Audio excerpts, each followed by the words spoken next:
Esperamos un poco.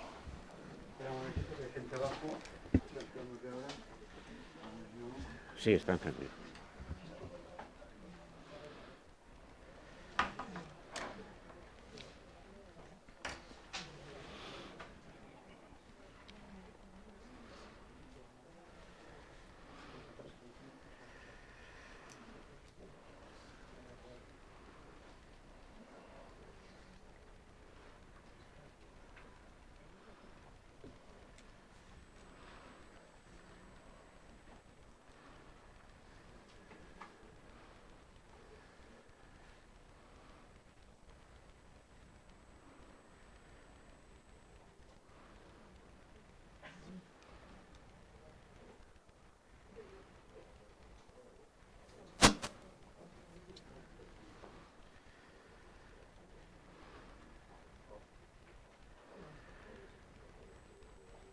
¿Empezamos ya o...? Sí, yo creo que sí. Vamos a empezar ya.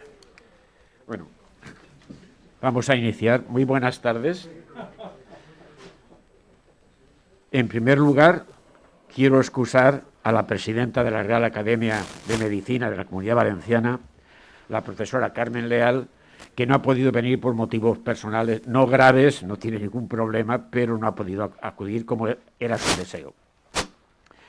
Hace aproximadamente medio año estuvimos aquí y planteamos desde la Real Academia el realizar una serie de actividades en el área provincia de Castellón para dinamizar la Real Academia aquí. Y contactamos con Vicente Pascual, el doctor Pascual, que es amigo desde hace muchos años y responsable de la docencia. Y por lo tanto empezamos estas. Quiero agradecer, obviamente, al Colegio de Médicos de Castellón el que nos hayan recibido, nos hayan apoyado y hayan colaborado a hacer este curso o estos eventos que vamos a realizar de forma conjunta entre la Real Academia y el Colegio de Médicos. Muchas gracias. Muchas gracias, Juan. Bueno, en primer lugar, agradecer a todos vosotros vuestra asistencia, agradecer a los miembros de la Real Academia que están aquí presentes, y esto, pues que sea el principio de una gran amistad, ¿no? O sea que, en principio, hemos diseñado un proyecto de hacer 2 o 3 charlas de este tipo sobre temas candentes o temas de actualidad que puedan ser interesantes a la colegiación a lo largo de este año y de años sucesivos. Hemos tenido, desafortunadamente, el problema de la pandemia que ha limitado mucho el que podamos hacer actividades presenciales.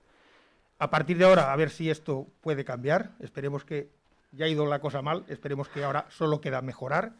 Contamos con todos vosotros, la mayoría de vosotros sois colegiados de Castellón y este es vuestro colegio. Este colegio es vuestro y lo ponemos a disposición de todos vosotros, de cualquier proyecto que tengáis docente, formativo. Bueno, este no es el colegio de la Junta, ni mucho menos, sino que es el colegio de todos los colegiados. Y agradecer a la Real Academia. Aquí tenemos a su presidente honorífico, que además ha sido profesor mío, el profesor Antonio Llombart. Muchas gracias por vuestra presencia aquí entre nosotros, por el aporte, el apoyo a las actividades docentes que hacemos desde el colegio. Y sin más, pues presentar brevemente la conferencia que vamos a tener a continuación, que va a versar sobre la osteonecrosis de los maxilares producidas por los fármacos empleados en oncología y reumatología. Yo soy médico de atención primaria y siempre pensamos los bifosfonatos. Seguramente habrá algo más y seguro que el doctor José Vicente Bagán nos va a, vamos, con un conocimiento propio de su cátedra, es catedrático de estomatología de la Universidad de Valencia y jefe de servicio de estomatología y cirugía maxilofacial del Hospital General Universitario de Valencia, seguro que nos pondrá en antecedentes. No queda más que decir que somos todos oídos y muchas gracias por su presencia y por la presencia de todos vosotros en estas instalaciones del Colegio Médico. Pues dejamos ahora al doctor García Sorribes, que va a moderar esta sesión, y ya pueden empezar esta parte.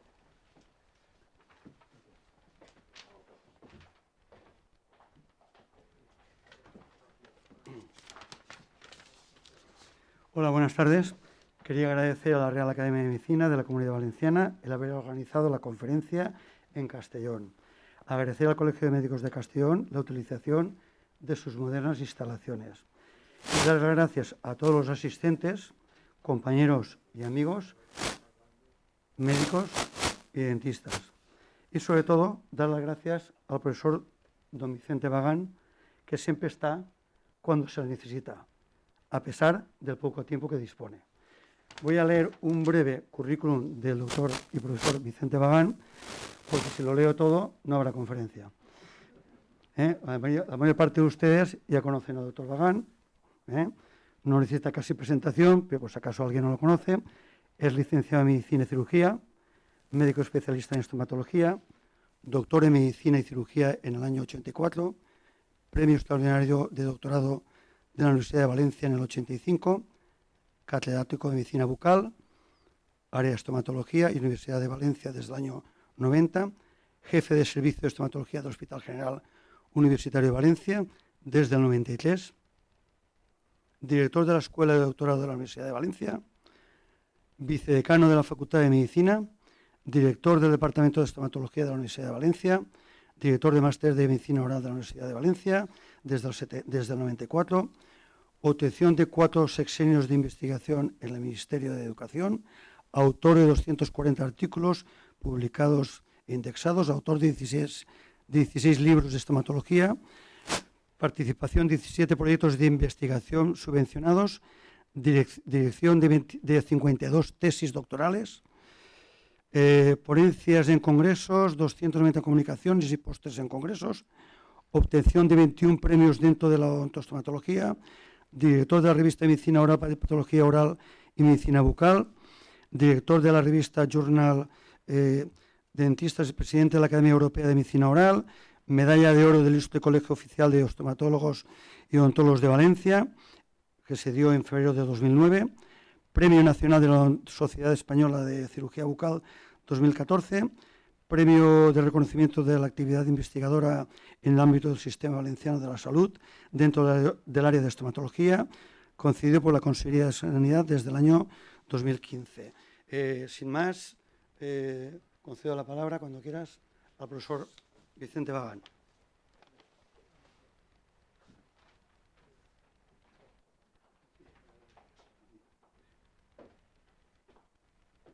¿Dónde me pongo? Por aquí, ¿no? Sí, sí.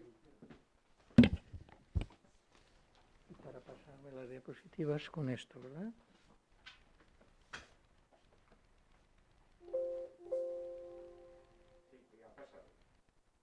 Ha pasado, ¿verdad? Bueno, yo me voy a poner aquí quizás para que no moleste a nadie para poder ver. Lo primero de todo es mi profundo agradecimiento por la invitación y pues es un honor para mí venir como miembro de la Real Academia de Medicina de la Comunidad Valenciana, a la que me siento pues tremendamente orgulloso pertenecer. Es, sinceramente, lo digo de corazón, uno de los, llamémosle, de los hechos que a mí, pues profesionalmente y en todos los sentidos, más me ha ilusionado. Es algo que yo me siento tremendamente orgulloso y de tener aquí compañeros, por supuesto, más que compañeros, referentes, ¿no? Referente de la Real Academia, el profesor Ascaso, que ha presentado, mi querido profesor John Barr. El profesor John Barr me abrió sus puertas y yo lo digo con todo respeto. No hay sitio donde yo hable que no diga esto, ¿no? Cuando yo empecé la tesis, él me abrió las puertas de su departamento. Él se acordará con su microscopio electrónico, aquel que tenían en aquel momento, en aquel rinconcillo, ¿verdad? Luego, pues, dicen que obtuvo el premio extraordinario. Fue por él, evidentemente, ¿eh? Yo hice lo que pude, él estaba en el tribunal, pero de algún modo, pues, mi agradecimiento, pues, siempre será corto, el respeto, la admiración y, por supuesto, el cariño que le tengo.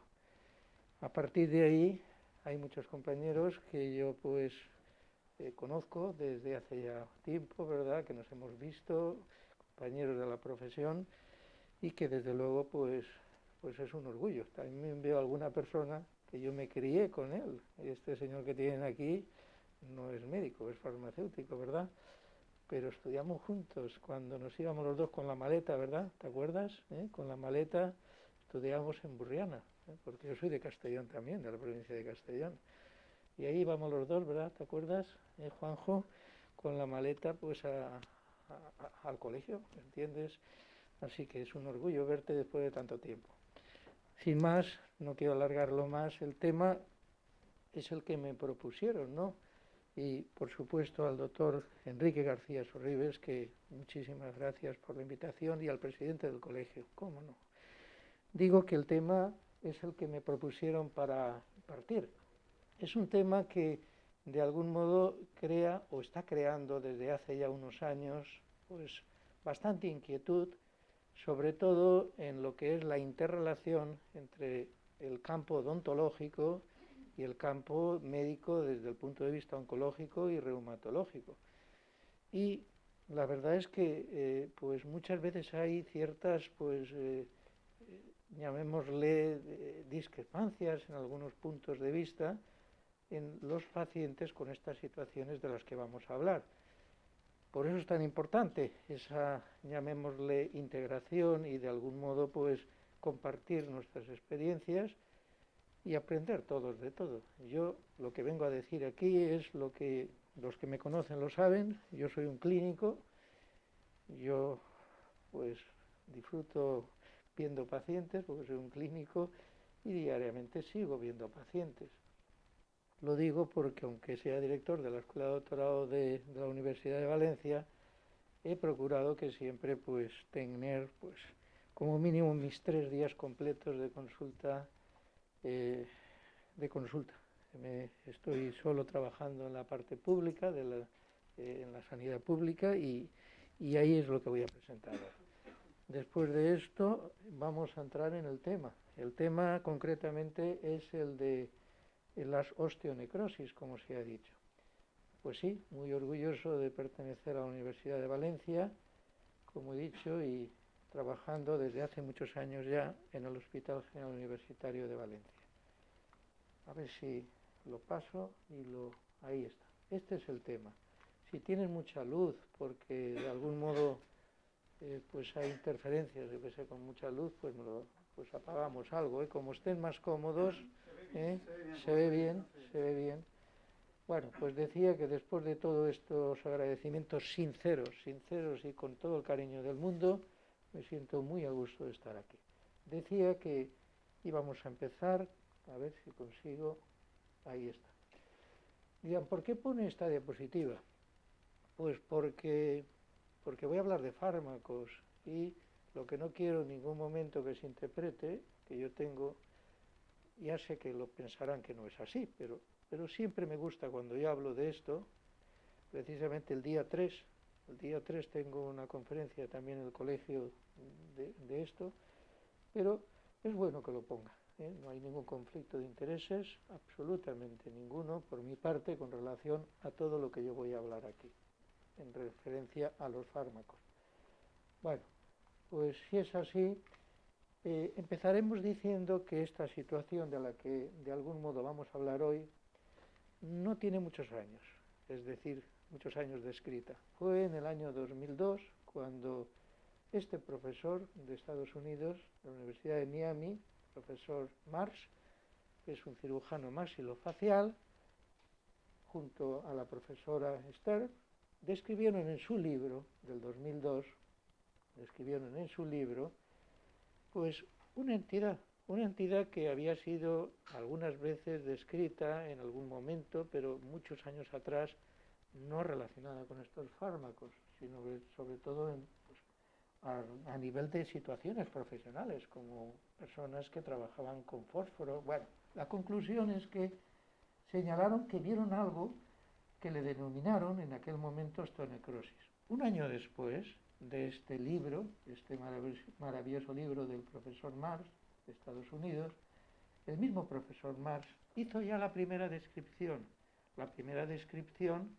con una publicación en una revista científica, concretamente la revista que es órgano oficial de los cirujanos orales y maxilofaciales de Estados Unidos, en el Journal of Oral Maxillofacial Surgery. Y este profesor presentó 36 casos que en aquel momento él había recogido como digo, ya en su libro mencionó algo, pero aquí ya recogía 36 casos de pacientes oncológicos. Oncológicos, sobre todo, pacientes con cánceres de mama, fundamentalmente, y de otros lados, por ejemplo, también a nivel de próstata, pero con una característica, y eran pacientes con metástasis en estadios avanzados y que recibían unos medicamentos. Concretamente, él interpretó que desarrollaban unas lesiones en relación con unos fármacos, concretamente uno que ahora pues se utiliza muy poquito, que es el Aredia, el pamidronato, y otro que se sigue utilizando mucho, que es el ácido zoledrónico, el zoledronato, denominado nombre comercial Zometa. Lo cierto es que vio una serie de necrosis en los maxilares. Y él puso ese nombre, ¿no?, como una epidemia creciente, que aquello iba a crecer. Bueno, la realidad es que el profesor Marx presentó 36 casos y esta es la referencia en 2003. Yo recuerdo, y lo digo con toda honestidad, que la profesora pues, Anayud me mandó una vez un paciente en el 2002. Yo no tenía ni idea lo que era aquello. Un año o dos después, cuando leímos esta publicación, entonces dijimos, bueno, pues ya está, ya le ponemos nombre a algo que en algún momento... O sea, que sí que veíamos algunos pacientes, pero no teníamos ni idea hasta que el profesor, como digo, Marx, etiquetó esto. Bueno, esto es 2003, cuando sale la primera publicación. Y esto es, preparando yo mi conferencia, pues una búsqueda en PubMed, concretamente creo que fue del fin de semana pasado. Y ahí tienen, para que vean que estamos hablando de algo, perdón, vuelvo para adelante, de algo que ha creado una tremenda inquietud en lo que es la literatura médica. Del 2003 a ahora quiero decir, este fin de semana pasado, pueden ustedes encontrar 4.255 artículos publicados en tan corto periodo de tiempo abordando esta situación. Esto nos da lugar a que estemos ante, digo, un proceso que de algún modo es interdisciplinar, porque los reumatólogos tienen un auténtico, digo, y me han dicho que estaba el jefe de reumatología, yo tengo mucha relación con el jefe de servicio de reumatología de mi hospital, me dice, estamos realmente preocupados porque mandamos una serie de fármacos y va el compañero al odontólogo, al estomatólogo, y a veces pues le hace algunos comentarios, bueno, que tendremos que ponernos de acuerdo, me lo dice siempre. Bueno, la realidad es que, ¿qué es esta situación? La situación que tenemos en este momento delante es la de un paciente que ha recibido o está todavía en tratamiento con una serie de fármacos antirresortivos o incluso antiangiogénicos utilizados sobre todo en tratamientos oncológicos. Que ese paciente, lo que ocurre en él es que aparecen una serie de áreas de hueso en los maxilares exposiciones óseas que manifiestan un hueso necrótico o bien a veces con fístulas intra o extraorales con una ausencia de cicatrización persistiendo más de 8 semanas sin cicatrizar. Este es el criterio que está aceptado internacionalmente y que como criterio de exclusión estos pacientes no tienen que haber sido pacientes que hayan recibido tratamiento de radioterapia en esa zona, o sea, una lesión metastásica esa zona. O sea que estos son los criterios que hoy todo el mundo reconoce por estas osteonecrosis por fármacos. Este es el nombre que internacionalmente ahora todos lo reconocen, que es el de medicamentos relacionados, osteonecrosis asociada a fármacos, el MRONJ, que ahí tienen puesto.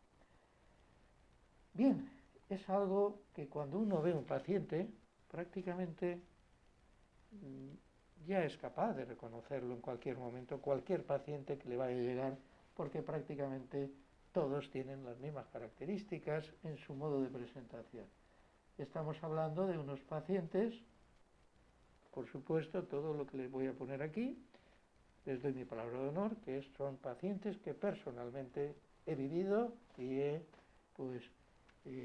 tratado, como mínimo, he colaborado con ellos en lo que es el diagnóstico y el tratamiento de ellos, todos. Aquí les pongo 4 pacientes. Uno primero, en la parte de arriba, a ver si el puntero es este. No sé, estoy haciéndolo mal, me van a disculpar porque acabo de apretar lo que no debo de tocar. ¿Me puedes ayudar un momento? Anda, ¿dónde me he ido?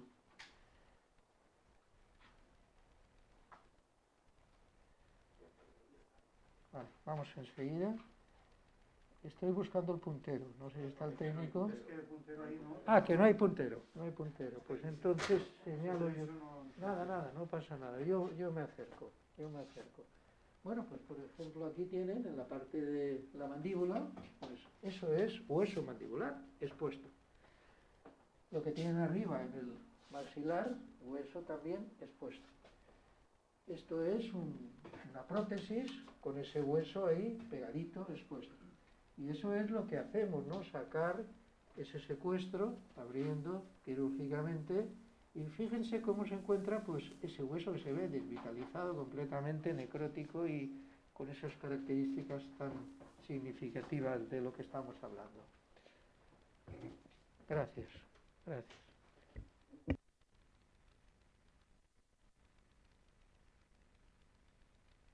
Esto, pues, como acabamos de decir, primeramente se describió a raíz de señalar su asociación con fármacos antirresortivos, concretamente los bifosfonatos. Los bifosfonatos son muchos los años que se están utilizando y saben ustedes, o sabéis vosotros, que se pueden utilizar por vía oral o vía intravenosa. Vía intravenosa son los que habitualmente se emplean para pacientes oncológicos y muy utilizados, sobre todo en pacientes con metástasis y en mieloma múltiple.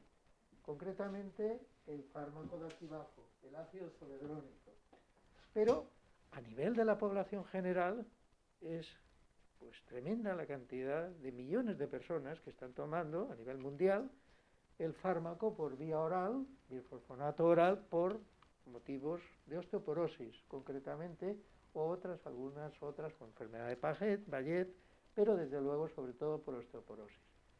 ¿Quién no ha oído, pues, verdad, alguno de estos fármacos, como es el alendronato, el Fosavance, el ácido, aquí lo tienen, el trisedronato, el pamicronato, pero este ya empleado sobre todo, digo, en otros pacientes, concretamente oncológicos, el ivandronato, aquí los tienen los nombres comerciales, el Bombiva, y este otro de aquí abajo, que es el que digo a nivel oncológico, el ácido zoledrónico, que se emplea pues muy rutinariamente, como digo, en pacientes con metástasis de cualquier tipo. Bien, esto es como se describió, ¿verdad?, con los bifosfonatos. Sin embargo, 10 años aproximadamente llevamos, que en realidad 12, porque fue hace 12 años cuando se aprobó, concretamente ya en Estados Unidos, el empleo de otros fármacos antirresortivos. Con esto se vio que existía osteonecrosis, ¿verdad? O pudiese existir. Ahora entraremos en qué proporción. Pero digo que salieron otros fármacos para reemplazar y todos habréis oído, cómo no, concretamente el denosumab, por ejemplo, aquí lo tendremos enseguida puesto, aquí está, el denosumab. El denosumab, que es un fármaco que, pues, ¿quién no ha oído que le dicen, me ponen una inyección, estoy hablando del paciente en la calle, ¿no? Dice, me ponen una inyección subcutáneamente cada 6 meses, Bueno, pues esto es lo que estamos hablando para la osteoporosis, el llamado Prolia, el nombre comercial. El denosumab, por motivos oncológicos, este no se pone cada mes, este se pone en pacientes oncológicos con metástasis, es el Esgeva, el nombre comercial de denosumab, pero digo que son las dos formas comerciales de lo que, llamémosle, denosumab como fármaco antirresortivo. El uno, como digo, empleado sobre todo, el primero, Prolia, por osteoporosis, y el otro, como estoy señalando, en situaciones oncológicas. Bueno, pues con estos, que hace 10, 12 años se están utilizando, digo aprobados hace 12 años, y que están reemplazando en gran parte, por lo menos por lo que vemos, a los bisfosfonatos, en las prescripciones que hace el médico reumatólogo sobre todo, ¿verdad? Pues también hemos encontrado osteonecrosis en los maxilares. Se pensaba al principio que no, en los primeros ensayos clínicos, cuando el fármaco o estos fármacos empezaron a salir, a emplearse, pero la realidad es que estamos viendo. Yo lo que les digo es la realidad, y los que me conocen saben que digo lo que hay. Lo digo porque a lo mejor les parecerá poco o mucho, pero yo esta semana, de lunes, yo paso consulta lunes por la mañana en el hospital, martes por la tarde y miércoles por la mañana, siempre fijo. En esta semana yo he visto 6 pacientes nuevos, ¿me entiendes? Ya, ¿tantos? A lo mejor dentro de una semana pues veo uno solo, pero es raro el mes que yo no tenga por semana de 2 o 3 pacientes. Ahora les diré lo que veo, simplemente. No digo, también está un poco desdibujada la situación, porque lo digo también con humildad, pero es la verdad. Somos un centro que nos remiten, sobre todo del IVO, pues constantemente pues pacientes, aparte de nuestro hospital, y de la doctora Nayú también. Quiero decir que está un poco desdibujado porque vemos muchos pacientes de esto. Y esto, si lo ponen a nivel poblacional, dirán, pues, ¿cuántos hay? No hay tantos, pero la verdad es que vemos mucho nosotros. Como luego les voy a demostrar, porque les voy a poner lo que realmente hemos visto. Lo que está claro es que, aparte de estos fármacos antirresortivos, también se ha demostrado, pero con una menor incidencia, la aparición de osteonecrosis en otros fármacos oncológicamente utilizados, que son fármacos antiangiogénicos. Concretamente, sobre todo, con el bevacizumab, el Avastin, y con este otro de aquí que tienen,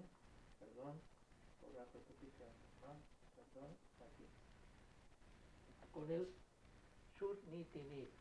El SUTEN, sobre todo con estos dos. La realidad es que cuando uno busca en la literatura, en esos 4.000 y pico publicaciones, va encontrando que cada vez aportan pues algún otro fármaco con estas posibilidades. Como decía el el presidente del colegio hablaba de los bifosfonatos, pues hablamos también de fármacos antiangiogénicos que pueden producirlo, a una menor incidencia que los bifosfonatos y el denosumab, y otros también, como los que van a ver a continuación, que son los inmunomoduladores, fármacos que se están empleando mucho en este momento, ¿verdad? Como por ejemplo, aquí lo tienen, el rituximab, o el metotrexate, que lo conocemos todos, ¿verdad? O el everolimus. Estamos hablando de situaciones, pero ya con una descripción un poquito más anecdótica. Ya no estamos hablando de la incidencia grande, la dan los bifosfonatos y, llamémosle, el denosumab. Bueno, pues les estoy poniendo primeramente pues el esquema de los posibles fármacos que a nivel, pues en la literatura, pues se han descrito como posibles causantes de osteonecrosis. A partir de ahí, la siguiente pregunta es difícil de contestar. Bueno, yo les prometo y les doy mi palabra de que lo he probé en un Mac y en un PC para que no se me fueran las letras, pero se van. Pero les prometo, les doy mi palabra que lo he intentado por no quedar mal, ¿no? Pero a pesar de todo he visto que se me van. Discúlpenme, ¿eh? Lo que vengo a decir es que, bueno, esta es una primera pregunta que nos podemos hacer. ¿Y esto con qué frecuencia lo vemos? Vamos a ver. Si hablamos de pacientes, en primer lugar, que reciben bifosfonatos a altas dosis, los oncológicos, los pacientes oncológicos, que son los que más, por lo menos yo veo, estamos hablando de que la Academia Americana de Cirugía Oral y Maxilofacial habla de que aproximadamente el 12% de estos pacientes que reciben los bisfosfonatos por motivos oncológicos, el Zometa, conocido Zometa, Entre el 0,8 y el 12, el 0,8, eso no hay quien se lo crea. Yo, desde luego, pues las cifras son alrededor del 10%. Esta es la verdad y este es el promedio. Algunos autores hablan del 7, pero vamos, estamos hablando entre alrededor del 8, del 10% de los pacientes oncológicos que reciben estos fármacos, repito otra vez oncológicos, porque cuando hable de osteoporosis no tiene nada que ver la incidencia, nada que ver. Digo que son estas las cifras, ¿eh? Y aquí tiene un papel fundamental el dentista, un papel fundamental, porque se ha demostrado clarísimamente que cuando estos pacientes oncológicos son adecuadamente y por supuesto controlados previamente, incluso antes de iniciar el tratamiento con estos bifosfonatos y esa boca puesta en, llamémosle, en orden y establecidamente sin focos de infección, la incidencia de osteonecrosis es muchísimo menor. Esto está más que demostrado y es más que evidente. Tanto es así que yo pues lo agradezco, pues a nivel oncológico, los servicios de oncología nos suelen mandar los pacientes, no digo a nosotros, a todos los servicios de boca de los hospitales, para que veamos antes de que empiecen los pacientes a recibir, como digo, el tratamiento para que veamos la boca y eliminemos los focos de infección que sean motivo posteriormente de quizás del desarrollo de esta situación. Bien, decía que esto es el paciente oncológico, que es el que más veo, pero sin embargo al que seguramente, por no decir seguro, más les interesa a todos vosotros, como siempre me dicen cuando doy una conferencia de esto, es no, yo quiero el que yo voy a ver en la calle, el que yo voy a ver en mi consulta. Ese es el paciente con osteoporosis, ¿no? El típico o la típica, sobre todo, hombres también, pero sobre todo mujeres que reciben pues esta medicación. Pues la diferencia es dramáticamente, gracias a Dios, diferente, ¿no? Si aquí hablamos del 10%, ahora ya nos vamos a los pacientes, como digo, con osteoporosis, y las cifras son radicalmente muy diferentes. Estudios en América hablan del 0,01, en Europa pues entre el 0,1 al 0,04, o sea, cifras que no tienen nada que ver con el 8%, sino que hablamos de un 0 por delante, coma y algo más. Sin embargo, vamos a hablar con toda honestidad, o por lo menos yo hablo con mi llamémosle, ¿cómo diría yo?, mi pensamiento. El problema que tenemos, y leí aquí, tengo, que como es normal y es mi obligación cuando hay que dar una conferencia, pues que uno tiene que estar, bueno, la conclusión tiene que estar al día, ¿no?, en todo. Y pues leía una frase muy interesante de unos autores, en este caso, pues brasileños, que dejan claro que probablemente se informa, y yo aquí me he hecho mucha culpa, algún día si lo estoy haciendo mal, porque luego verán la cantidad de pacientes que hemos visto, pero si me preguntan, ¿y cuántos has declarado? Porque es de declaración obligatoria, pues lo estoy haciendo mal, quizás porque vamos a unos hospitales corriendo, no sé qué nos pasa, pero lo tengo que reconocer en público, ¿verdad? O sea, estamos llamémosle, notificando la cantidad de efectos adversos, concretamente como es la situación esta. Y me pongo yo el primero, y es un error. Tenemos que evitarlo. Lo que es cierto es que estas cifras son cifras que uno las lee y dice, va, por Dios, esto no es nada. Sin embargo, luego estamos viendo más. No digo ni mucho menos la situación del oncológico, pero estas cifras del 0,001, pues no nos las creemos, ¿me entiende? Por lo menos los que estamos viendo estos pacientes. A partir de ahí, lo que sí que es evidente es que la frecuencia, la incidencia de una situación y de otra es radicalmente diferente. Ya digo que quizás no tanto como aquí ponemos en números, que esos son evidencias de publicaciones, ¿no? Pero acabo de repetir, el error que todos tenemos, y yo me pongo como el primero, de infranotificar estas situaciones o pacientes que pasan sin diagnóstico de lo que realmente es. Lo cierto es que aunque sea así, pues hay que dejar claro de que la incidencia es radicalmente diferente. Y tiene una explicación muy clara, lo vamos a ver a continuación, porque este paciente con osteoporosis recibe esa dosis de Prolia que le ponen desde denosumab cada 6 meses, en cambio el paciente oncológico recibe todos los meses la dosis del denosumab. A mayor dosis, mayor ciclos de esta medicación, pues lógicamente más riesgo. Bien, entonces estas son las cifras que permítame que yo diga que son las publicadas, ¿no? Pero que hay que verlas con cierto interrogante. A partir de ahí llega la siguiente pregunta. ¿Y esto? ¿Cuáles son los factores de riesgo? Pues lo estaba diciendo hace un momento. En primer lugar, estamos hablando del fármaco, pues la dosis que el paciente recibe, que esto es lo mismo que señalaba antes, no es lo mismo un paciente que está recibiendo por motivos oncológicos una dosis lógicamente mucho más acumulada que la del paciente con osteoporosis, que la dosis es mínima o mucho menos. Y por supuesto la duración del tratamiento, también fundamental. Si un paciente está recibiendo, pues paciente oncológico con metástasis, que como mejor que yo sabe el profesor John Barr, que él es pues lógicamente un maestro para todo esto, pues gracias a Dios los pacientes oncológicos, ¿verdad, profesor? Pues duran, gracias a Dios lo digo, mucho más que lo que unos años antes ocurría, ¿no? Lo cierto es que eso lleva a que son muchos más años los que tienen que estar con medicaciones como esta, pues a mayor duración en el tratamiento, mayor situación de osteonecrosis. Si encima este paciente que recibe fármacos antirresortivos, como es el que estamos hablando, el bisfosfonato, por ejemplo, o el denosumab, si encima es un paciente que está recibiendo quimioterapia y sobre todo esteroides,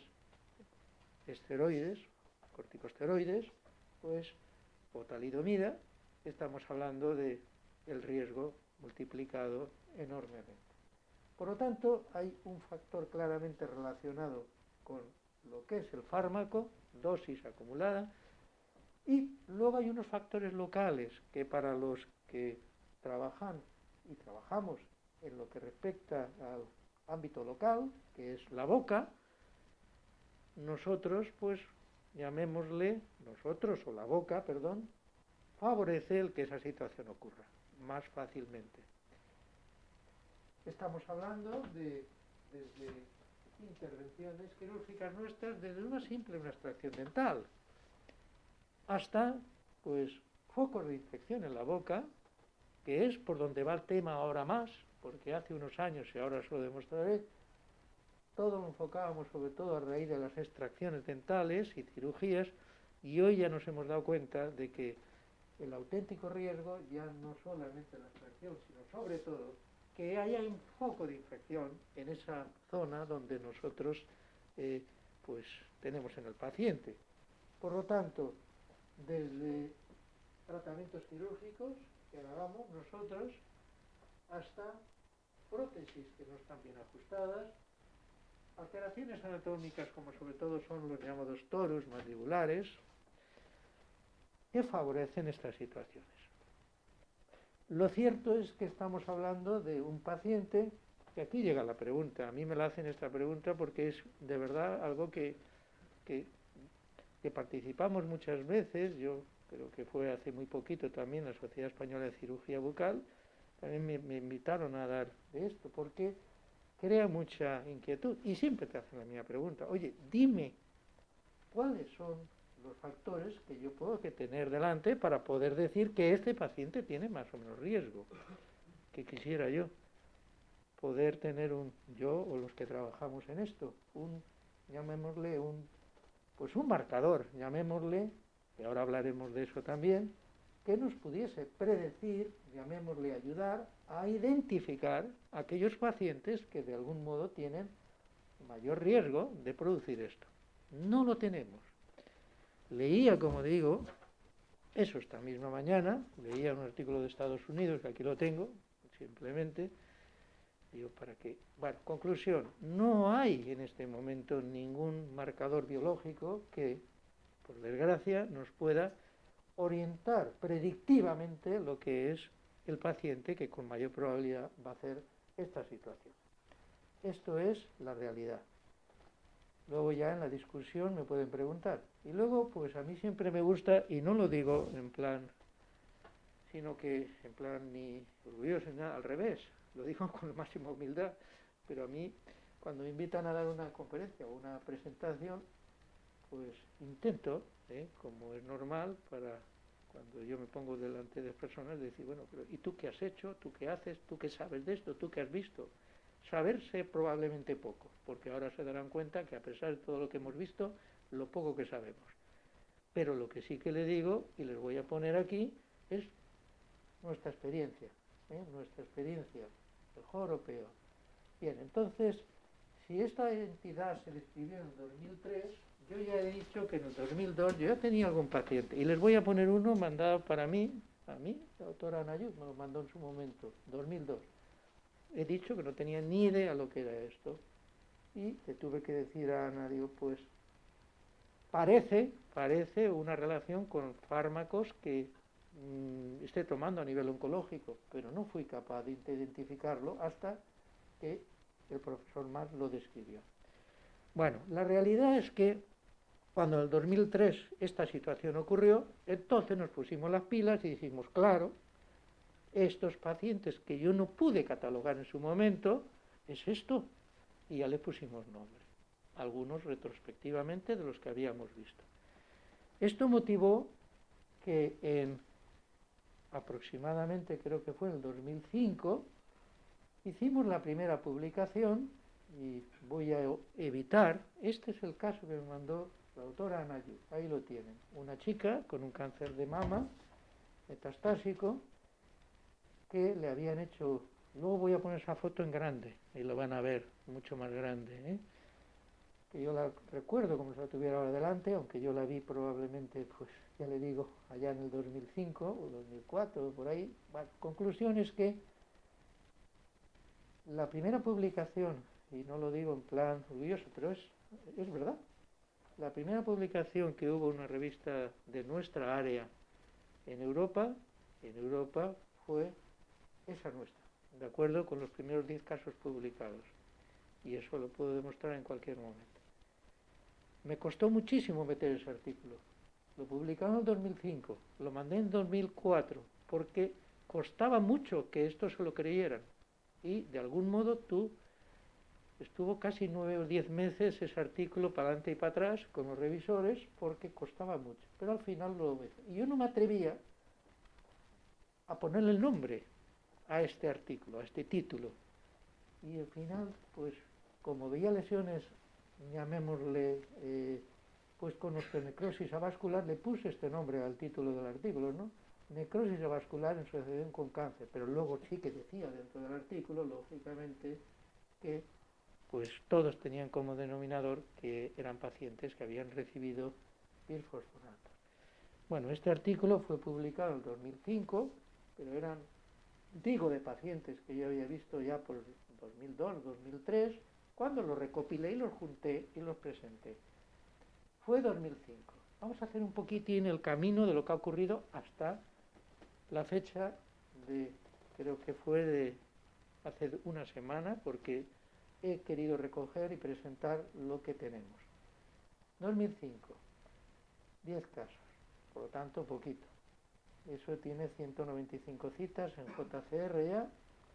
Vale. 2006, un año después, aquello iba creciendo y publicamos en esta revista, es la de mayor impacto en oncología de boca, es a nivel internacional, la revista Oral Oncology. Nos cogieron ya esta publicación donde nosotros encontrábamos, ya presentábamos pues el doble de casos en un año, ¿verdad? 20 casos en Oral Oncology. En esa revista nosotros enfocábamos sobre todo pues la importancia de las extracciones dentales. La tiene, pero como he dicho hace un momento, en este momento pues le estamos dando más importancia incluso a lo que es la extracción, a lo que es, llamémosle, la infección que hay a nivel de la pulpa, periodontalmente, y lo que es el área periapical. Bueno, eso fue en el 2006. Vamos a seguir un poquito más, con 20 casos 2006. En el 2012 volvimos a publicar en esta misma revista, esta que es tan difícil desde el primer decil, tan difícil publicar, a mí me cuesta mucho y me rechazan muchos artículos ahí. O sea, a ver si creen que a mí me lo meten ahí todo, al revés, me rechazan muchos, pero en aquel momento no los cogieron y ahí ya presentábamos 112 casos en esta revista Oral Oncology.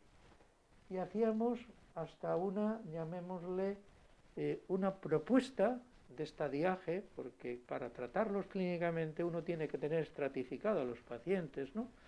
Y hacíamos nuestra propuesta en esta revista de, llamémosle, de estratificación, de estadiaje de esta situación. 2012. Bueno, 2017, en otra revista, también indexada en JCR, ya presentábamos 183 casos.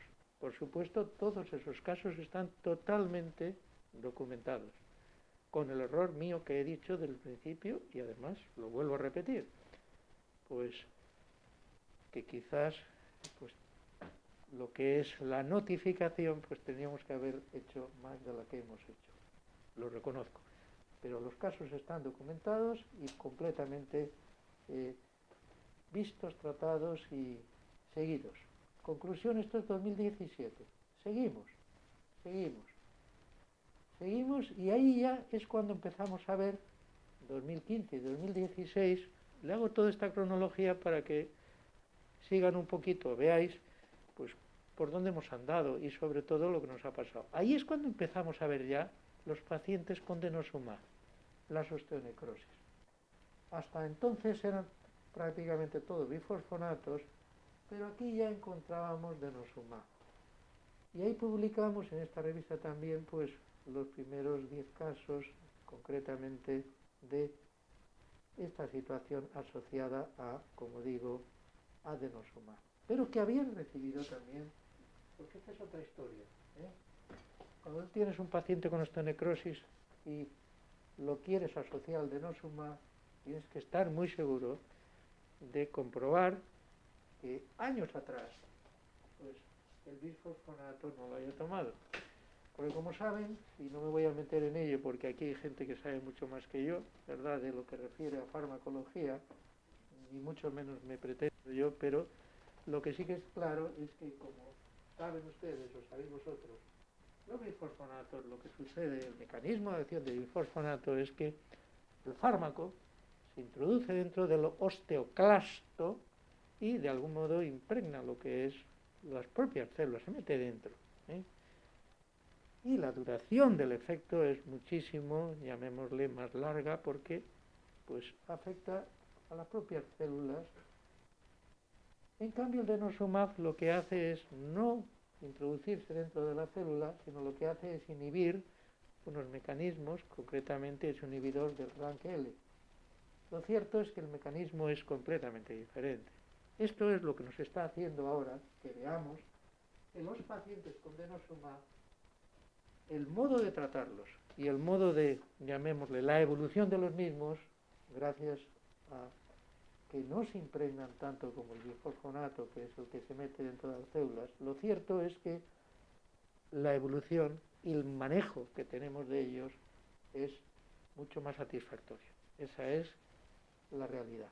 Bueno, 2016, y si nos vamos al 2020, esto yo lo hice en una conferencia que tuve que dar en el 2020, cuando empezó la pandemia, ¿verdad? Empezó la pandemia, bueno, empezó antes, pero allá por marzo, cuando nos aislaron todo, pues yo recuerdo que en febrero a mí me pidieron que diera una conferencia sobre esto, y en aquel momento presenté pues estos datos. Teníamos ya 250 casos registrados. fundamentalmente de bifosfonatos. Pero ya de esos 250, ya 39 eran con D-denosoma.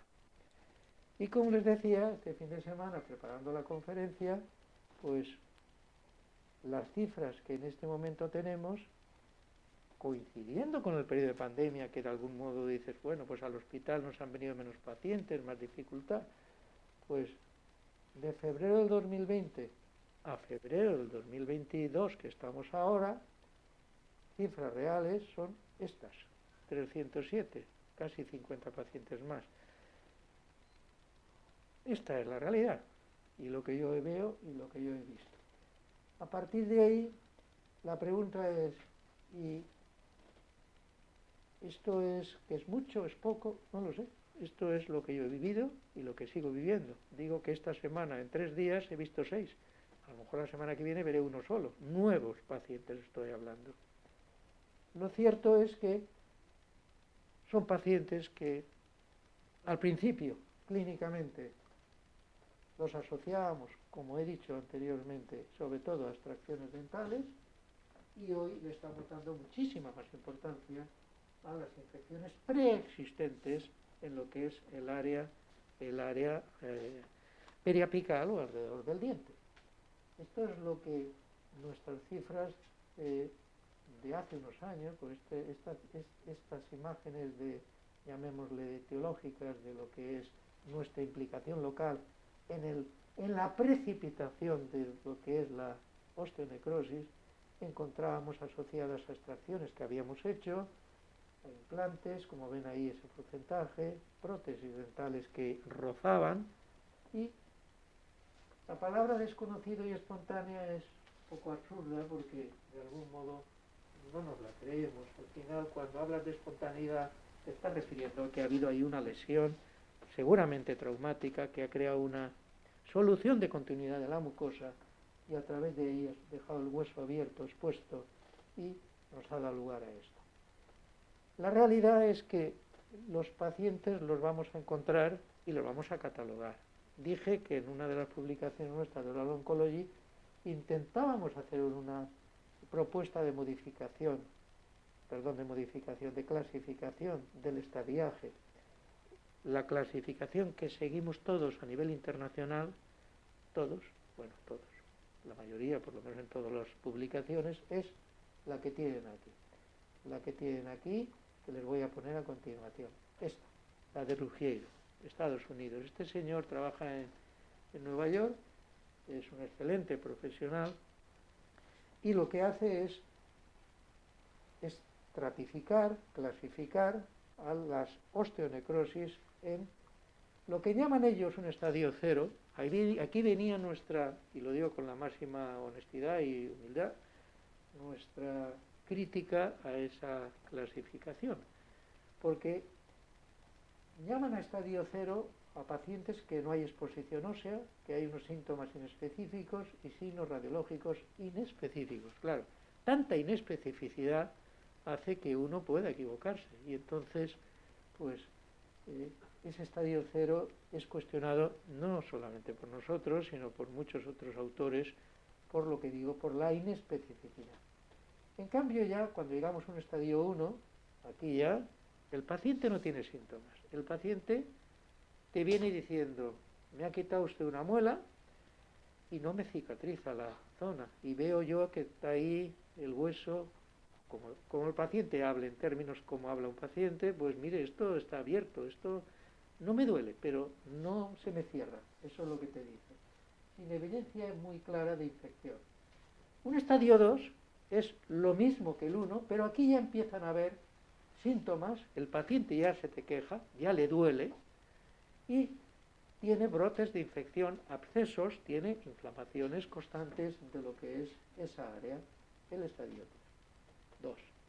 Y el estadio 3 es, pues, el máximo, en el que esa exposición ha llegado a tener tal volumen, como verán luego en imágenes, que puede producir una fractura patológica de mandíbula, una sinusitis maxilar, afectación del seno, situaciones ya, una fístula extraoral, lo van a ver enseguida con imágenes, situaciones ya más avanzadas, lo que es el estadio 3.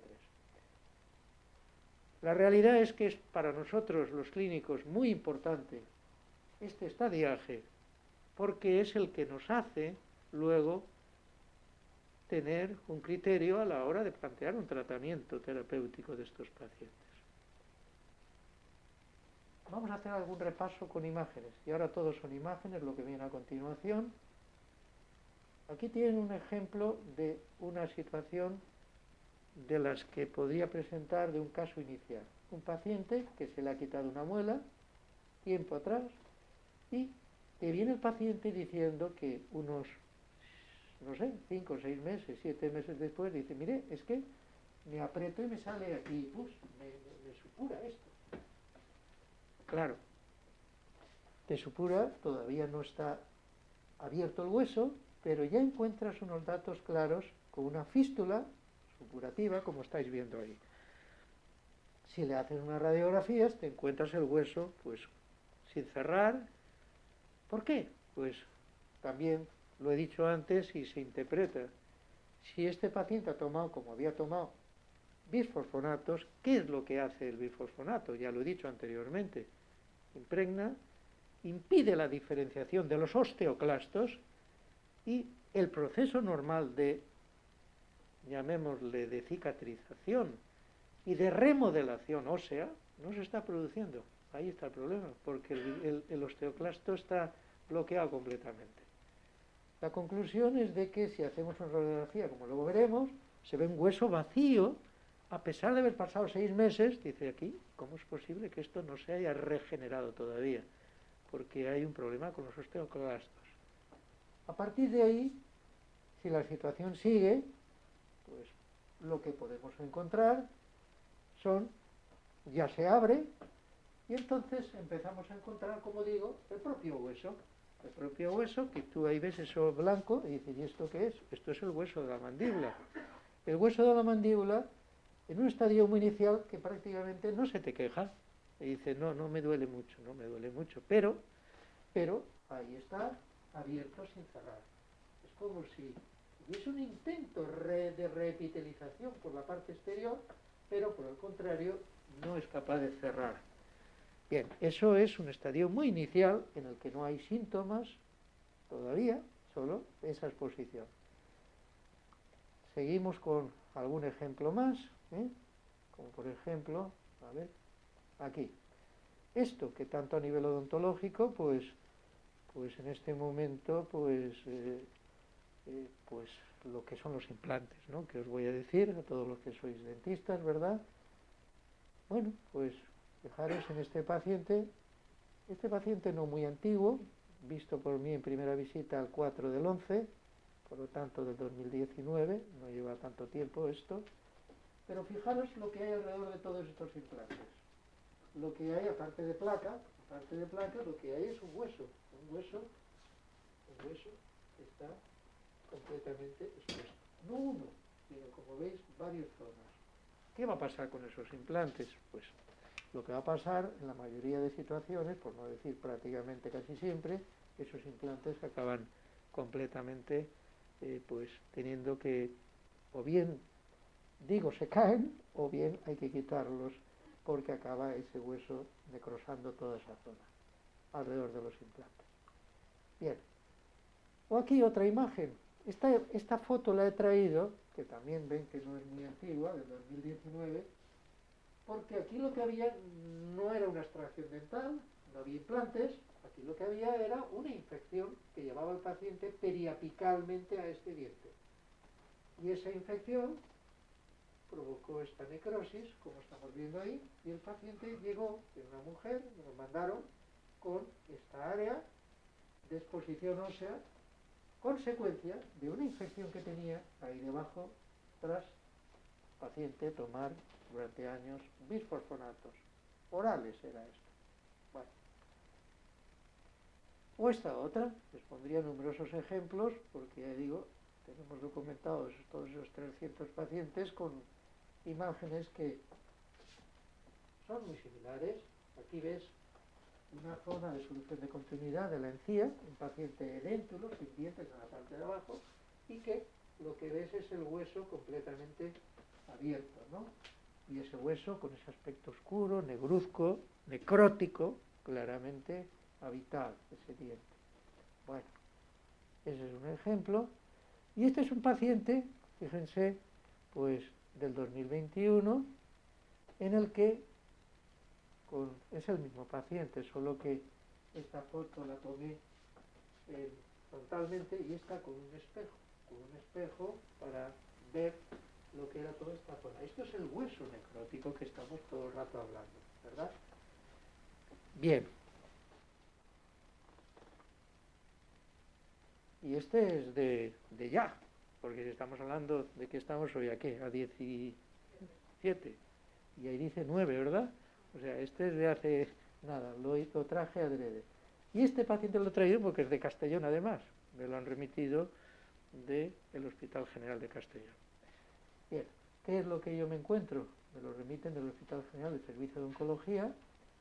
¿Y qué es lo que veo? Lo que veréis todos, ¿no? Veréis, pues, una imagen en esta visión con el espejo, que es la misma de aquí, de un hueso que alrededor del diente se ha subido para arriba y que tiene una lesión necrótica, como la tomografía computerizada que le hicimos se ve, que afecta a todo el seno maxilar. Bien, es un paciente a nivel oncológico que, repito, remitido del Hospital General de Castellón. Y aquí llegan de nuevo los implantes, y de nuevo ven la fecha, ¿verdad? La fecha lo he hecho adrede, ¿no? Poner algún paciente reciente para que vean que los vemos. Este es del 8 es la semana pasada, ¿no? O de la otra. Y esta es otra situación de la que vemos muy a menudo, y es la de pacientes que llevan los implantes puestos, pero tiempo atrás, no es que le han puesto el implante y a raíz de poner el implante ha aparecido, es una cosa que nos preocupa y no sabemos interpretar muy bien por qué. Seguramente son por procesos de periimplantitis que existen en este paciente. Lo cierto es que aquí tienen lo que estamos viendo, ¿no? Pues todo lo que es el implante prácticamente sin osteointegración y detrás pues lo que son las zonas de necrosis. La realidad es que estamos hablando de algo que es otro paciente oncológico también, en este caso, pues que vemos cada vez más también con los pacientes con implantes, por periimplantitis. Y este también es relativamente reciente, porque este es del mes pasado. Fíjense lo que vemos ahí, parece una piedra todo junto, ¿no? Esta paciente, el martes, hoy es jueves, el martes, hace 2 días, la operamos. La operamos y lo que hicimos fue quitar, lógicamente, pues toda esta zona de secuestro, evidentemente.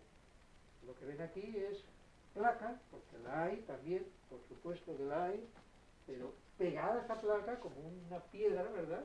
No es piedra, es el hueso del maxilar que está completamente necrótico. Y eso es lo que vemos, porque si luego le pides una tomografía, como pedimos siempre en estos pacientes, te encuentras que sube para arriba. Evidentemente, pues, bueno, lo cierto es que esa es la imagen representativa de lo que estamos hablando, de esas necrosis que tú te vas a encontrar en estos pacientes y que requieren, lógicamente, pues, unos tratamientos y una atención médica, como no puede ser de otro modo. Bueno, este es un poco más antiguo, pero prácticamente con una situación muy similar. Nos vemos aquí, pues dice, bueno, ¿qué es lo que estoy viendo? Pues aquí está todo desestructurado. Veo unos dientes, concretamente, pues son premolares, ¿verdad? Son los premolares, pero de ahí para atrás, todo esto, que es un agujerito, ¿verdad? Un defecto que hay ahí, es el hueso de la mandíbula que está completamente abierto. Ahí sí que se imaginarán que eso tiene un dolor importante. Este es otro de los problemas. Yo que los veo a estos pacientes todas las semanas, pues claro, lo que te llega al alma es cuando el paciente dice, mire, yo oncológicamente me tratan, me llevan, pero es que por si me faltaba algo, encima tengo un dolor tremendo aquí. Entonces el objetivo fundamental en estos pacientes es quitarles ese dolor, y ya no con fármacos, sino pues a veces con medidas locales nosotras o nuestras o quirúrgicas, pero desde luego intentando que encima, pobre gente, no sufra, aparte de lo que ya tienen por las metástasis que tienen por otras partes del cuerpo. Bueno, la conclusión es de que eso es lo que pretendemos, y las imágenes les pondría una detrás de otra, porque todos los pacientes los fotografiamos, pues es la imagen repetida de otro nuevo, en el que ustedes verán en la parte de la mandíbula, la parte contraria, pues la zona blanca, completamente blanca, eso es el hueso mandibular, ¿eh? No es ni más ni menos que el hueso mandibular, que la mucosa que lo cubre ha desaparecido y lo que hay es un hueso necrótico.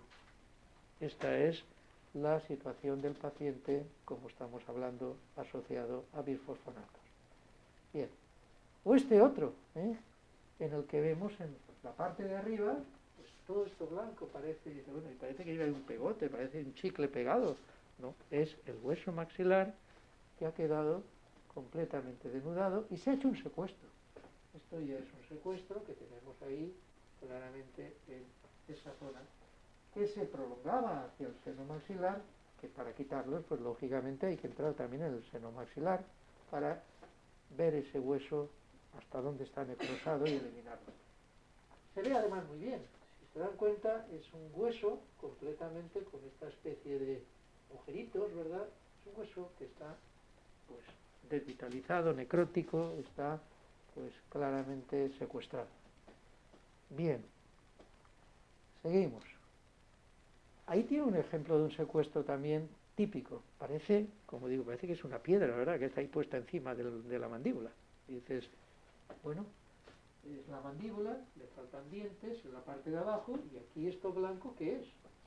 Pues esto es la mandíbula que ha hecho un secuestro, ha hecho una necrosis y un secuestro. Ahí tienen el antes y aquí tienen el después. El después, ahí tienen el después.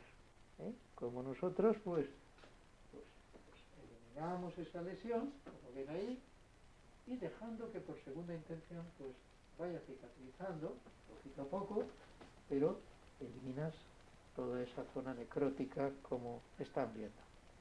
Bien,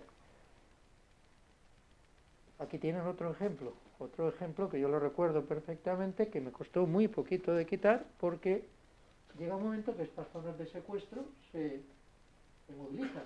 Esta es la imagen antes, 2 minutos antes de esta, Pero ¿cómo? ¿Sí?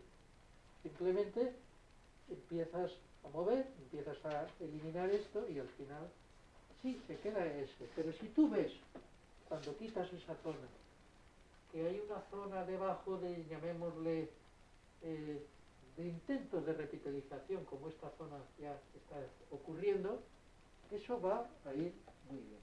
Como ven aquí el secuestro, o incluso pegado a dientes, como vamos a ver aquí, en otro ejemplo. Ahí lo tienen. El diente, todo él rodeado de una zona secuestrada, completamente. Bien. Este caso lo he traído porque también es de Castellón. Me lo mandaron también del Hospital General de Castellón. Y era un paciente que lamentablemente ya falleció, pero recuerdo perfectamente que el hombre estaba desesperado. Es un hombre que tenía pues un mieloma múltiple. Y este paciente, pues lo que quería era aliviar. En aquel momento dices, ¿qué le voy a hacer? Porque era el momento ya pues muy avanzado de su situación de enfermedad. Pero había que ayudarle. Pues lo que hicimos fue, de un modo muy conservador, eliminar estas zonas, pues llamémosle tan prominentes, de torus que llevaba, que habían quedado completamente expuestos, y por lo menos la sintomatología sustancialmente, prácticamente, cambió. Son son pacientes que están constantemente teniendo que recibir opiáceos y a veces con tratamientos locales, refiero de la boca, para la boca, pues consigues parar, que es de lo que se trata, de ayudarles, que es lo único importante que hay que hacer, siempre ayudar al paciente. Pues digo, a veces el papel del dentista puede ser bueno o importante. Bueno, Y aquí tengo una mujer del Ivo, ¿me entiende? Del Ivo, y además tratada en el Ivo, que yo le tengo un cariño tremendo a esta mujer. Esta mujer procede de Alcira y un buen día la veían en Alcira y en el hospital de Alcira y me dice que en el hospital de Alcira le veían de esto, de lo que hay aquí. Pero en el Ivo la trataban oncológicamente de un cáncer de mama metastásico. Y entonces al final la mujer pues viene y para que la viéramos nosotros. Mujer de 51 años, tratamiento con Zometa, metástasis óseas por cáncer de mama, tratada muy bien en el Ivo y de algún modo, estoy repitiendo, pues desarrolla esta necrosis. Entonces la mujer la estoy viendo. Esas fotos pues no llevan mucho tiempo hechas. Lo que sí que verán es que nos encontramos con esta situación en la que todo el bloque anterior de la encía pues se ha abierto y está necrosado.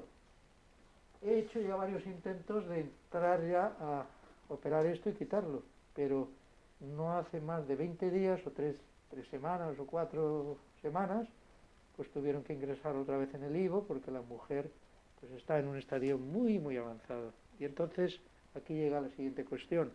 Hay que ayudar al paciente, pero lo que tenemos que tener claro es que nosotros vamos en segundo lugar. Es decir, lo primero es el aspecto oncológico y nosotros pues en lo que podamos ayudemos, pero no vamos a meterla en quirófano a esta mujer cuando realmente pues tiene una situación pues que no es lo aconsejable. Lo cierto es que son pacientes que se te enganchan mucho, en el buen sentido de la palabra, porque buscan, llamémosle que, no sé, que se les escuche, que se les atienda y que se les intente ayudar. Y ya digo, es una mujer joven, 51 años y con esta situación tan avanzada de sus metástasis y su necrosis. Aquí la tienen, vuelvo otra vez a ponerla. Es en dos momentos diferentes, mayo del 2021, enero y mayo. Y digo que la vi la semana pasada, aproximadamente, porque la seguimos viendo, porque sigue, gracias a Dios, viva, pero lo cierto es que quisiéramos ayudarle más, pero estamos pues un poco limitados por la situación de su enfermedad que tiene. Porque esto, para poderlo quitar, tenemos que entrar en quirófano, tenemos que hacerlo de otro modo y no podemos. No tenemos posibilidad de hacerlo todavía.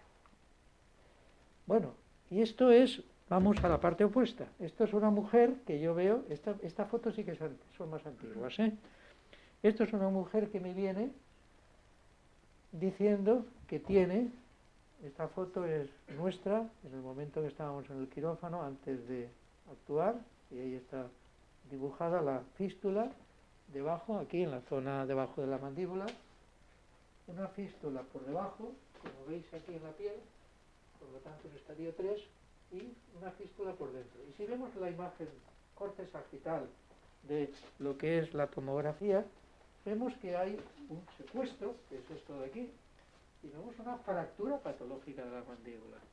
Esta mujer era una mujer que tomaba Fosamax desde hacía 10, 15 años, un montón de años, 10 años como mínimo. Y me llega diciendo que le dolía aquello, tal, que no sé qué, que le habían intentado alegrar, pero venía sin diagnóstico. Lo cierto es que, bueno, aquí poco se puede hacer más que cortar la mandíbula, evidentemente, y intentar reconstruirla, por supuesto. Pero ya en ese momento se acaban los dolores. Y esta mujer estaba con unos dolores tremendos. Esto es un estadio 3, pero asociado, digo, a un fármaco, que en este caso era Fosamax, un bifosfonato por vía oral. La realidad es que, sobre todo los casos más importantes, en el sentido de la severidad, los vemos en los pacientes oncológicos. Pero también vemos pacientes, como digo, el ejemplo aquí lo tienen del paciente por osteoporosis, que, bueno, pues a veces requieren tratamientos bastante radicales, pero evolucionan bastante mejor, ¿entiendes? Muchísimo mejor el paciente con osteoporosis que el paciente oncológico, porque ha recibido mucha más dosis del fármaco. Bien, y ya casi, miren, este es el segundo caso que yo vi, y lo pongo con todo cariño porque te vienen a la cabeza, y sobre todo la ignorancia que tenemos todos, me refiero yo, la ignorancia, porque yo, cuando este paciente me llegó, he dicho que el primero que me mandó es uno que viene a continuación, que les voy a poner la siguiente diapositiva, es el que me mandó Anayu. Pero este no, este es un paciente que me mandan de Requena, con un mieloma múltiple, y el dentista que lo había tratado 7 meses antes me dice, mira, yo no sé, José Vicente, qué ha pasado aquí, pero yo le he hecho unas extracciones en los 4 cuadrantes de la boca, 7 meses después, mira cómo está. En aquel momento digo la ignorancia porque yo, que esto es 2002, antes de describir la enfermedad Marx, pues volvimos a la misma. Ya era el segundo. Y entonces empieza uno a decir, esto tiene que ver con los fármacos que está tomando, pero no fuimos capaces de ponerle el nombre porque todavía no estaba descrito que era asociado a bifosfonatos.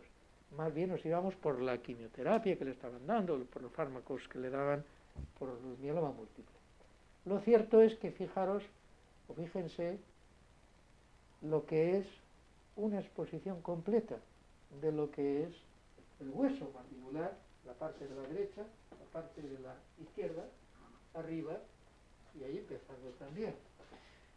Bueno, este paciente también lamentablemente falleció poco después, pero me acuerdo perfectamente, les doy mi palabra, del dolor tremendo que tenía. Se ponía, esto era en blanco, se ponía el hombre ahí de todo, para intentar mitigar el dolor. Se ponía pomada, no sé lo que hacía, pero evidentemente el dolor era tremendo por ese hueso abierto completamente por el mieloma múltiple. Y este sí que es, creo que el primero que yo vi, que digo que es el de, me mandó la primera vez la doctora Anayuk. Ahí está, sí, este es. Ya os he puesto antes una foto inicial.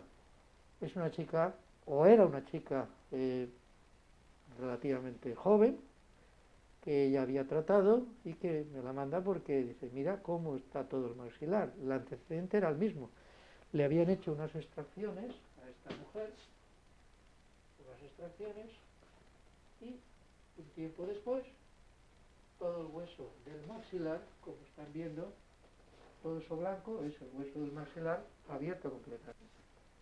Bueno, la realidad es que intentamos ayudarla como pudimos, pero estaba todo extendido y desde luego pues falleció en aquel momento, porque esta paciente sí que es del 2002 cuando la vi, no es la misma situación que hay ahora con los pacientes oncológicos, con los tratamientos que hay ahora.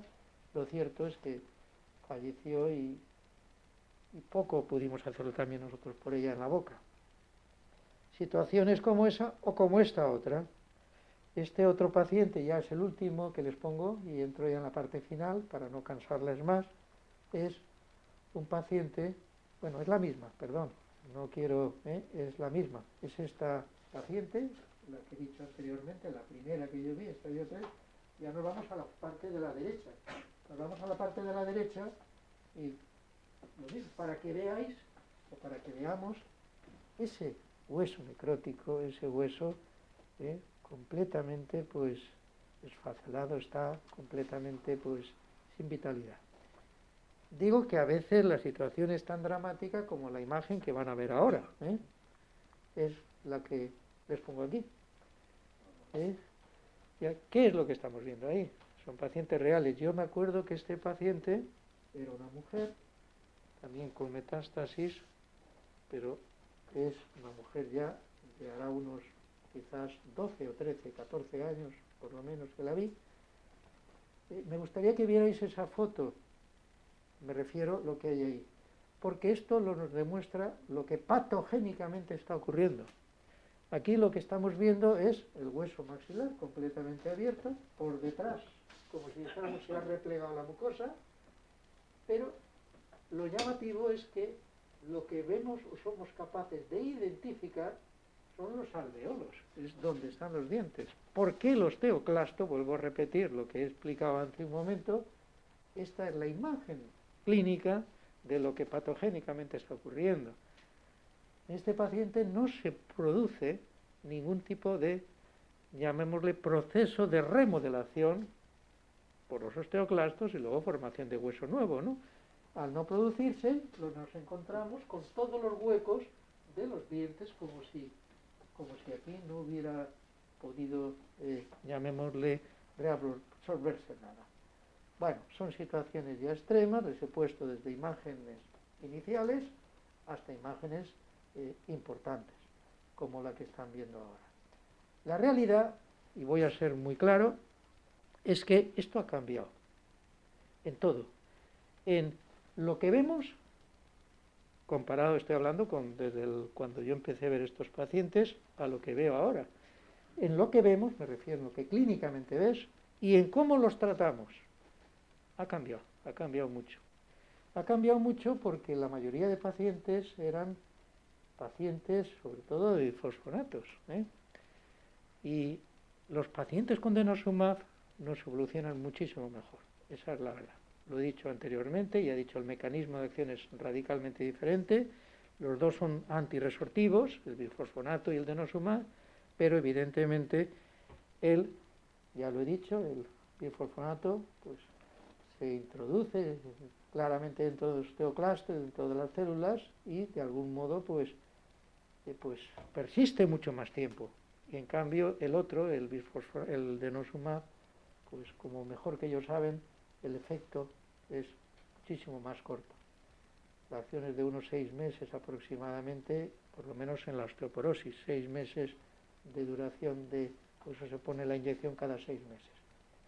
Eso nos hace que éramos mucho más agresivos quirúrgicamente. Yo recuerdo que la primera época, digo 2005, 2010 o por ahí, pues prácticamente todos los pacientes los metíamos en quirófano, acabábamos, si eran lesiones así, operándolos. En este momento, bueno, lo hacemos, no digo que no, pero si antes era casi todos, ahora pues el planteamiento, como diré luego, es mucho más conservador y de algún modo pues para el paciente mucho más llevadero.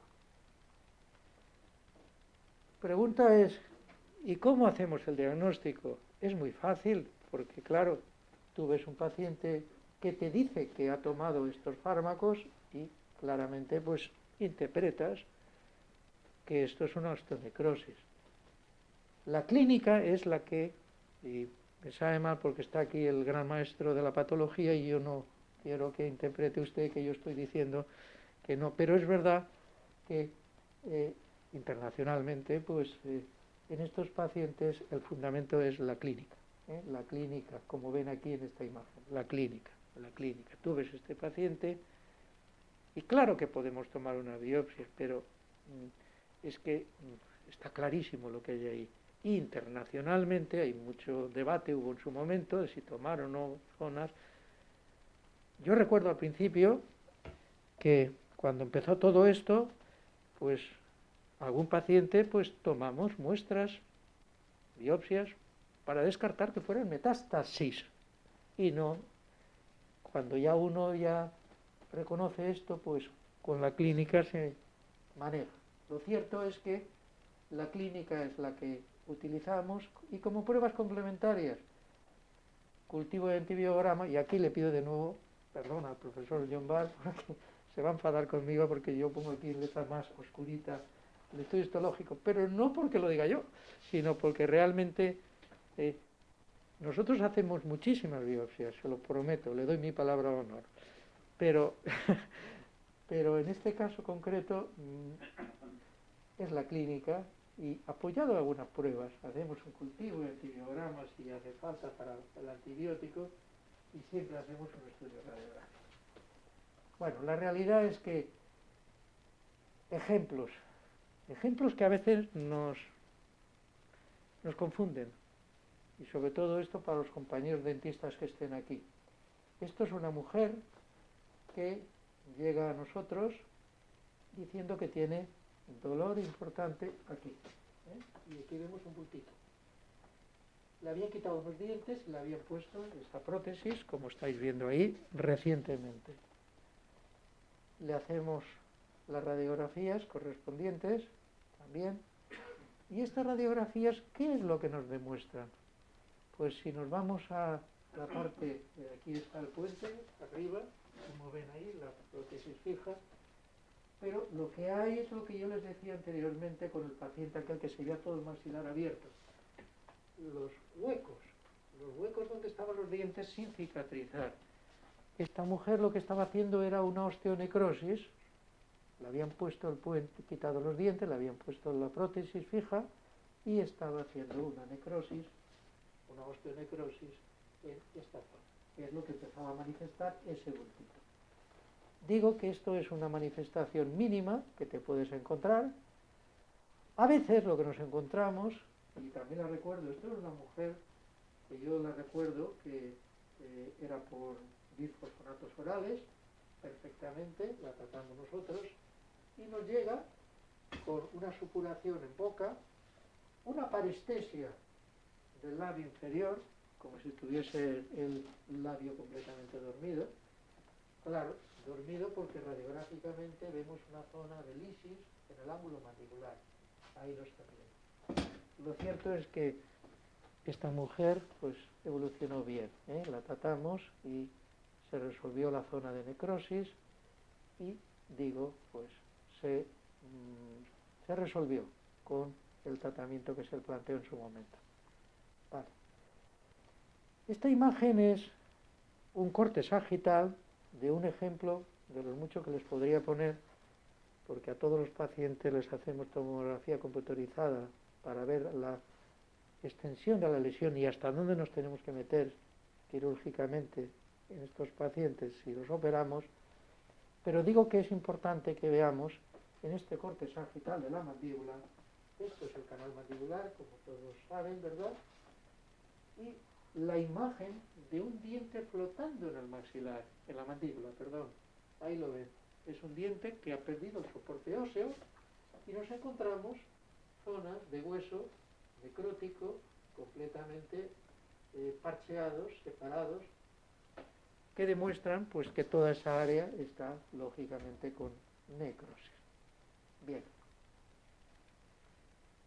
Y aquí tienen otro ejemplo más. Esto sí que era una paciente un cáncer de mama, otra vez oncológico, me voy al oncológico, y tú ves la imagen clínica. Yo recuerdo a esta mujer, que también es de un tiempo atrás, le habían quitado su dentista unos dientes que se le movían, no hay ninguna actitud agresiva quirúrgicamente.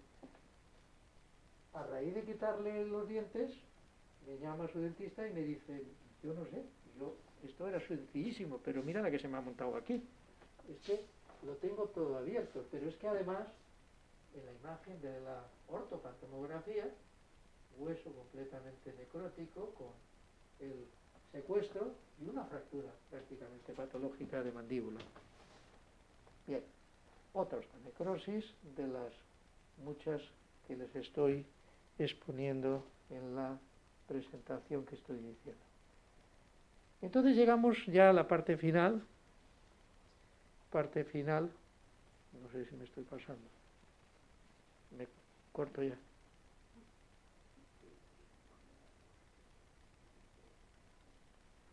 Dos diapositivas y ya está, para poner el tratamiento. Bien.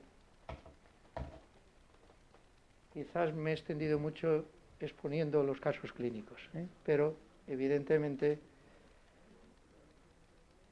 Bueno, la pregunta es, ¿qué hacemos con estos pacientes? He dicho que previamente hacíamos mucha actitud quirúrgica y ahora también la hacemos, pero no tanta en cantidad como anteriormente teníamos. Si tú tienes un paciente en un estadio muy incipiente, pues lo mejor es tratarlo lo más conservadoramente posible. Pero a nivel oncológico, la Asociación de Oncólogos, fíjense en lo que dicen ahí. Lo que dicen es que lo recomendable, que es lo que hacemos ahora, es no entrar de entrada a operar estos pacientes. Lo recomendable es establecer tratamientos conservadores, desde enjuagues con clorexidina, antibióticos si hace falta, y conservadoramente, pues a lo mejor intervenciones muy superficiales, llamémosle poco agresivas. y solamente actuar de un modo más agresivo quirúrgicamente en los pacientes oncológicos cuando los tratamientos conservadores nos han fallado. Esto es el cambio que yo les decía anteriormente. O sea, ahora siempre intentamos durante varios meses planteamientos totalmente conservadores. Y si los tratamientos conservadores nos fallan, entonces entramos ya en la cirugía. No es nuestro criterio, es el que recomiendan la Asociación de Oncólogos a nivel internacional. Bueno, ahí lo tienen, y aquí lo que he dicho antes, cuando ya aquello no va bien. En un estadio muy incipiente, pues lo único que hacemos son pues irrigaciones con clorexidina, quitar algún pequeñito secuestro, como tenemos aquí, que eso es sencillísimo, aquí lo tenemos eliminado, y poco más. Eso sí, revisar al paciente y que el dentista, que es fundamental el planteamiento y el tratamiento del dentista, pues actúe, llamémosle, teniendo esa boca totalmente limpia, en esos estadios muy incipientes. Si vamos a un estadio 2, pues entonces ya aquí ya tenemos que utilizar antibióticos. Y esto es totalmente empírico, porque utilizamos amoxicilina clavulánico, hacemos cultivos, antibiogramas, pero realmente reconozco que actuamos demasiado empíricamente, sin una, llamémosle una guía, porque nadie la da la guía, nadie la da la guía. Y por supuesto analgésicos. Y por supuesto, ahí tienen pues los habituales que empleamos, desde amoxicilina con inhibidores de beta-lactamasa, doxiciclina también lo utilizamos. Bien, la clindamicina no la verán por ahí puesta. La verdad es que no nos va muy bien. Bueno, no la ven por arriba, está aquí puesta. No nos va muy bien. Esa es la experiencia en estos pacientes. Más bien los que he puesto en negrita son los que más solemos emplear. Y por supuesto, pues si hay algún secuestro, como estamos viendo aquí, pues lo eliminamos y lo extirpamos quirúrgicamente. Y ya por último, si ya estamos ante un paciente con un estadio 3, con fracturas patológicas de mandíbula, estos no tienen más remedio que actuarse quirúrgicamente de modo muy radical. Como ven aquí, pues cortando mandíbula o llamémosle haciendo cirugías muy agresivas, como están viendo ahí. Cortando pues trozos de mandíbula como están comprobando.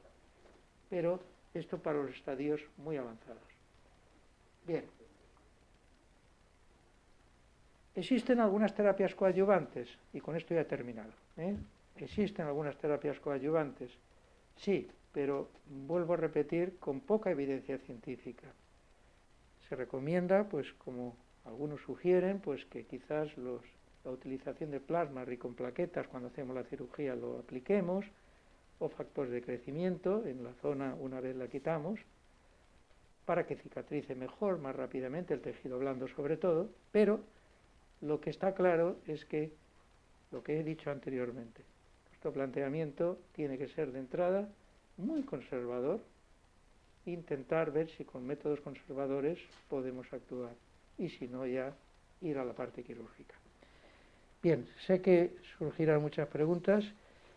Les pido disculpas porque quizás cuando yo hablo de esto me extiendo quizás un poquito más de la cuenta, pero esta es la experiencia de lo que vemos y